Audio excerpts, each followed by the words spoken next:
Kembali lagi bersama channel kita semua. Jika Anda suka, jangan lupa komen, like dan subscribe, serta bila Anda berkenan. Selamat membaca dan mendengarkan. Perintah Kaisar Naga, Bab 3861-3862. Dev menggunakan langkah pengendalian api dan mulai menghindar, tiba-tiba menghilang dan muncul kembali. Dan semua serangan Natalie berhasil dihindari oleh Dev. Dev menggunakan langkah pengendalian api secara ekstrim. Banyak sosok Dev muncul di udara. Itu semua adalah bayangan yang tertinggal karena pergerakan Dev yang terlalu cepat. Natalie sedikit mengernyit. Dia mengerti bahwa Dev tidak melawan, tetapi hanya menghindar dengan putus asa untuk memakan dirinya sendiri. Alhasil, ketika waktunya tiba, aura Natalie habis, dia pasti akan dikalahkan. Kamu ingin memakanku, pikiranmu indah sekali. Natalie mengetahui rencana Dev, lalu menjepit jarinya, dan udara dingin yang berwarna-warni mulai menyebar. Di saat yang sama, seberkas cahaya mulai berkedip di antara alis Natalie, lalu cahaya itu terbang dan terbang langsung menuju ke udara dingin. Ketika Dev melihat ini, dia tidak bisa menahan cemberutnya. Dia bisa merasakan bahwa Natalie sepertinya mengaktifkan udara dingin di depannya. Akibatnya, Natalie tidak hanya menjadi orang yang tidak berguna jika terkena serangan balik, tapi juga bisa langsung mati. Apakah orang ini ingin mati bersamaku? Dev mengertakkan gigi dan mengaktifkan tubuh emasnya yang tidak bisa dihancurkan, lalu kekuatan naga di dada Dev bergerak, dan semua kekuatan dikumpulkan pada saat ini. Menghadapi Natalie yang berada di alam Mahayana, Dev tidak berani gegabah sedikit pun. Menghidupkan kembali. Natalie meraung, dan cahayanya menyatu dengan udara dingin yang berwarna-warni. Kemudian aliran udara dingin meledak, dan kemudian udara dingin dari setiap warna memadat kembali. Namun, kali ini udara dingin memadat menjadi monster binatang buas. Monster-monster itu memiliki bentuk yang berbeda, seolah-olah tidak ada monster seperti itu di dunia surga dan manusia. Saat monster itu mengeras, semua orang terkejut. Lagi pula, monster jenis ini yang belum pernah terlihat sebelumnya memiliki dampak bingung pada manusia. Dev juga jadi bingung. Dia belum pernah melihat monster aneh ini sebelumnya. Total ada 5 monster, yang memancarkan aura kekerasan. Monster 5 elemen dari alam surga, aku tidak menyangka nenek moyang keluargamu ini sebenarnya adalah orang dari alam surga. Saat ini, Raja Iblis Awan Merah berbicara. Sebagai Raja Iblis di surga, dia mengetahui 5 monster ini. Monster 5 elemen. Dev tampak bingung. Dan jika nenek moyang keluargamu berasal dari alam surga, bagaimana dia bisa datang ke dunia surga dan manusia untuk berkembang? Sepertinya keterampilan yang digunakan oleh keluargamu bukanlah teknik keterampilan abadi.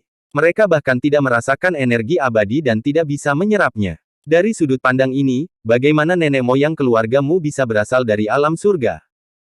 Raja Iblis Awan Merah melihat kebingungan Dev, jadi dia menjelaskan, itu pertanyaan yang bagus. Dalam perang antara dewa dan iblis, tidak semua orang mati. Pasti ada makhluk abadi dan pembudidaya iblis dari alam surga yang hidup. Orang-orang ini pasti terluka dan tidak dapat kembali ke alam surga, jadi mereka tetap di sini. Namun, yang ada di dunia manusia ini hanyalah energi spiritual, bukan energi abadi. Jika Anda ingin berkembang, Anda harus mengubah keterampilan Anda dan membiarkan generasi mendatang berlatih dengan energi spiritual. Setelah ribuan tahun, wajar jika generasi mendatang hanya mengetahui energi spiritual dan bukan energi abadi. Selanjutnya, kekuatan orang ini tiba-tiba meningkat drastis. Aura yang meledak saat itu mengandung energi abadi. Sekarang auranya telah berubah menjadi monster 5 elemen. Dapat dipastikan bahwa leluhur keluargamu ini pasti orang dari alam surga. Setelah mendengarkan penjelasan Raja Iblis Awan Merah, Dev akhirnya memahami sesuatu. Tapi bagaimana cara menghadapi monster 5 elemen ini? Senior, bagaimana cara menghadapi monster 5 elemen ini? Dev bertanya. Monster 5 elemen ini dapat dipisah dan digabungkan. Masing-masing memiliki kekuatan 5 elemennya sendiri. Jika digabungkan, itu adalah yang paling menakutkan. Mereka akan saling memperkuat dan mengalahkan mereka harus satu per satu. Kata Raja Iblis Awan Merah. Hancurkan mereka satu per satu. Kepala Dev begitu besar. Bagaimana cara mengalahkan mereka satu per satu? Senior, aku ingin tahu siapa yang lebih baik dari monster penelan langit atau monster 5 elemen. Dev teringat pada monster penelan langit. Akan lebih mudah jika monster penelan langit itu keluar dan langsung menelan monster 5 elemen itu. Siapa yang kamu bandingkan? Raja Iblis Awan Merah marah, beraninya kamu membandingkan monster penelan langitku dengan monster 5 elemen. Monster 5 elemen hanyalah monster biasa di alam surga. Hanya dengan satu bersin dari monster penelan langit, semua monster 5 elemen itu akan musnah. Meskipun leluhur keluargamu ini berasal dari alam surga, dia seharusnya tidak terlalu kuat di alam surga. Dia hanya level terendah dari makhluk keabadian yang lepas. Tetapi bahkan monster paling sampah di alam surga pun bukanlah sesuatu yang bisa kamu atasi sekarang. Untungnya, monster 5 elemen ini hanyalah ilusi, bukan monster 5 elemen yang asli. Seharusnya tidak sulit untuk dihadapi. Setelah mendengarkan kata-kata Raja Iblis Awan Merah, kepala Dev menjadi pusing. Tampaknya meskipun ini adalah serangan pengurangan dimensi, monster biasa dari alam surga akan menjadi eksistensi teratas di dunia surga dan manusia. Bahkan jika makhluk abadi tingkat terendah dari alam surga terluka, dia dapat menyebarkan cabangnya dan menjadi keluarga besar di dunia surga dan manusia. Saya hanya tidak tahu apakah leluhur keluargamu ini sudah mati atau sudah kembali ke alam surga. Jika dia masih hidup dan tinggal di keluargamu, maka Dev mungkin bunuh diri saja. Kekuatannya bahkan sulit untuk menghadapi oleh alam Mahayana, apalagi makhluk abadi dari alam surga. Pada saat ini, monster 5 elemen telah melancarkan serangan. Di tanah, pilar tanah berdiri tegak, menyebabkan sosok Dev berada di udara dalam sekejap. Kemudian dinding air muncul di sekelilingnya, mengelilingi Dev sepenuhnya. Pada saat yang sama, cabang pohon anggur yang tak terhitung jumlahnya di udara, seperti ratusan atau ribuan tentakel, terjerat ke arah Dev.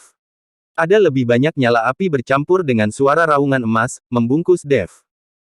Tuan Chen. Ketika Lucy melihat pemandangan ini, dia tidak bisa menahan diri untuk tidak berteriak. Wajah semua orang suci tampak serius, dan mereka juga bisa merasakan bahwa monster yang diubah oleh Natalie semuanya sangat kuat. Hei, monster yang belum pernah terlihat sebelumnya mungkin bukan dari dunia surga dan manusia. Sekarang, rekan Taoist Chen dalam masalah. Bukankah itu monster surgawi? Masing-masing memiliki 5 elemennya sendiri. Jika bisa digabungkan, itu akan sangat menakutkan.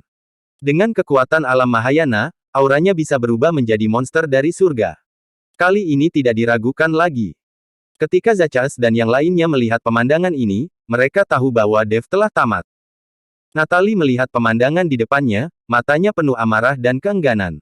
Untuk membuat Dev mati, Natalie harus membayar harganya. Dia juga tahu bahwa setelah Dev mati, dia takut dia juga akan segera mati. Dia telah menggunakan semua kartu trufnya dan bahkan mengorbankan nyawanya sendiri, dengan mengubah auranya menjadi monster 5 elemen. Tapi selama Dev bisa dibunuh, semuanya sepadan. Penghinaan Dev padanya membuat hidupnya penuh beban. Sebagai putri tertua dari keluargamu, dia merasa malu untuk tetap hidup setelah tubuh telanjangnya dipandang oleh semua orang. Kalau begitu, dia lebih baik mati bersama Dev. Monster 5 elemental terus-menerus menyerang Dev, dan Dev terjebak di dalamnya dan tidak ada cara untuk melarikan diri. Tapi ketika semua orang mengira Dev pasti mati, tiba-tiba, bayangan hitam muncul di udara, dan kemudian bayangan hitam itu semakin membesar.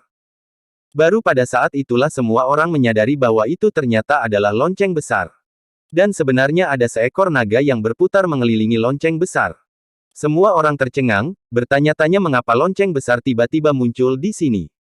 Untuk apa lonceng besar ini? Di bawah tatapan semua orang, lonceng besar jatuh dari langit dan langsung menjebak Dev di dalam.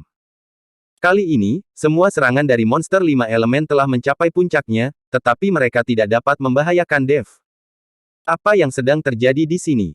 Mungkinkah rekan Taoist Chen menggunakan lonceng besar untuk mengunci dirinya? Lonceng itu sungguh istimewa. Semua orang terus berseru. Dev bersembunyi di lonceng pola naga, dengan santai dan puas. Karena dia tahu bahwa Natalie tidak dapat bertahan lama, Dev menggunakan lonceng pola naga untuk mengunci dirinya. Ketika aura Natalie memudar dan dia setengah mati, dia akan keluar untuk menghadapinya. Bersambung.